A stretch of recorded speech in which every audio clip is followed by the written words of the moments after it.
Halo Teknolovers, salah satu alutsista darat yang sangat mendukung menghancurkan pertahanan lawan dari jarak jauh, yakni unit artileri.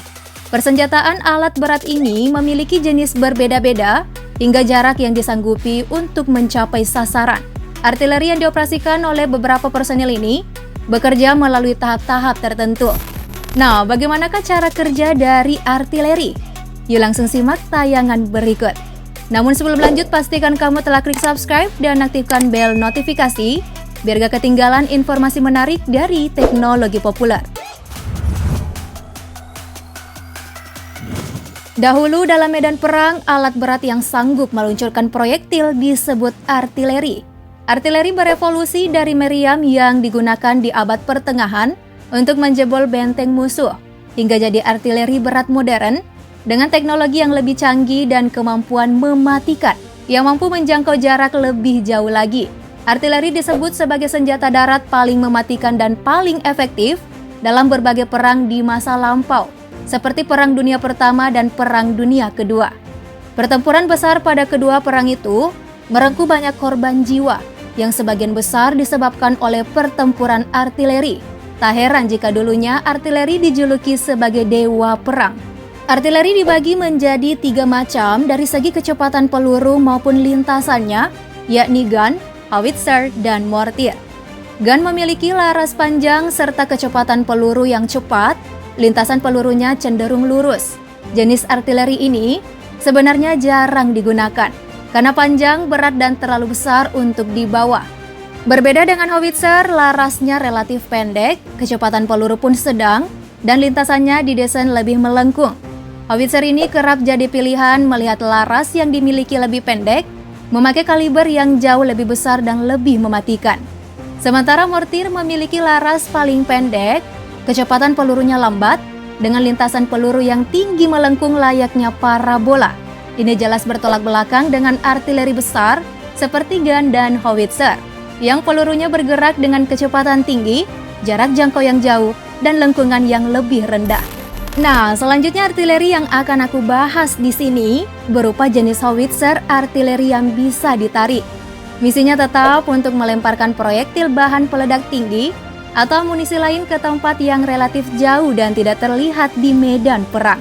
Berbeda dengan artileri yang dapat bergerak sendiri, yang biasanya terpasang pada platform kendaraan tempur, awak artileri biasanya 8 hingga 10 orang. Sedangkan artileri tabung yang ditarik memiliki roda yang dapat diangkut dan ditarik di belakang kendaraan penggerak utama seperti truk yang relatif ringan. Berikutnya untuk bagian-bagian artileri, jenis artileri tarik tentu beda dengan artileri gerak. Karena sifatnya ditarik, maka jelas artileri ini memiliki roda, memiliki pengait untuk dipasangkan pada kendaraan penarik, dan bagian utamanya ada laras. Laras inilah yang membentuk sebagian besar model artileri yang berbentuk silinder panjang, tempat proyektil melesat karena adanya tekanan gas hasil pembakaran propelan. Di bagian dalam laras ada alur yang membuat proyektil berputar untuk menstabilkannya saat meluncur. Sementara di bagian pangkal laras, tempat terjadinya pembakaran propelan saat penembakan. Di bagian belakang laras terdapat mekanisme yang disebut brace. Mekanisme ini bakal mengunci dan menutup lubang belakang laras. Laras kemudian berada pada semacam rel yang disebut cradle. Laras terpasang pada mounting yang disebut slake. Nah, slake inilah yang berhubungan langsung dengan rel yang membuat proses penembakan laras terdorong karena recoil dapat meluncur ke belakang. Untuk mengurangi recoil, ujung depan laras kerap dipasangkan muzzle brake. Pada bagian atas atau samping laras terdapat silinder yang disebut recoil brake. Recoil brake ini memperlambat gerakan recoil dari laras. Selain berfungsi sebagai recoil brake, silinder ini juga berfungsi mengembalikan posisi laras ke posisi semula. Nah, agar bisa menahan recoil yang besar, artileri harus terpasang pada landasan yang kuat.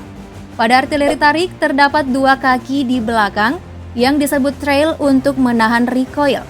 Kaki-kaki ini pada ujungnya terdapat semacam penopang yang bisa tertanam di tanah.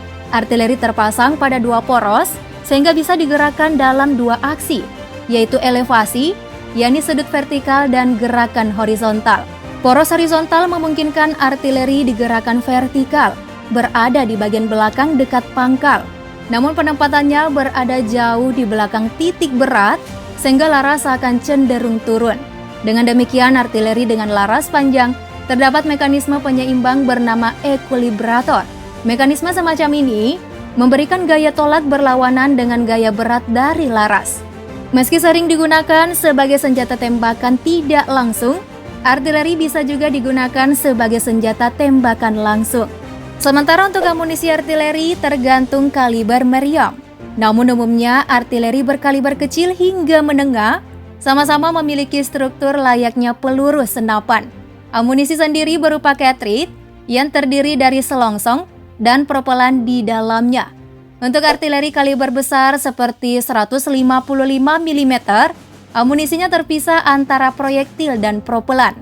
Propelannya justru dibungkus dalam kantong dari kain yang kompatibel yang nantinya juga ikut terbakar saat penembakan. Penembakan artileri mirip meriam zaman dulu. Propelan yang berada di belakang proyektil dibakar sehingga menimbulkan gas bertekanan tinggi. Tekanan gas ini yang mendorong proyektil melalui lubang laras agar tekanan gas tidak bocor. Maka di belakang proyektil diberi sumbatan semacam kain. Nah, pada artileri modern, amunisi diisi dari belakang agar saat penembakan selongsong tidak terlontar ke belakang karena tekanan propelan, maka di bagian belakang dikunci dengan wedge breech block. Di dalam wedge breech block terdapat fairing pin.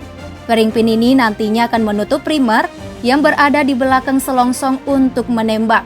Fairing pin ini punya mekanisme berbeda, ada yang langsung menembak saat wedge breech block dibuka dan ditutup. Ada juga fairing pin yang menggunakan sistem continuous full fairing mechanism, di mana sistem ini tarikan tali bisa lebih mencegah dalam menembak secara tidak sengaja. Ujung dari fairing pin akan menyentuh primer pada selongsong yang menimbulkan ledakan kecil yang akan membakar propelan. Tekanan yang tinggi pun kemudian mendorong proyektil ke depan, sementara selongsong ikut menempel pada silinder tabung sehingga tidak ada celah gas bocor ke belakang.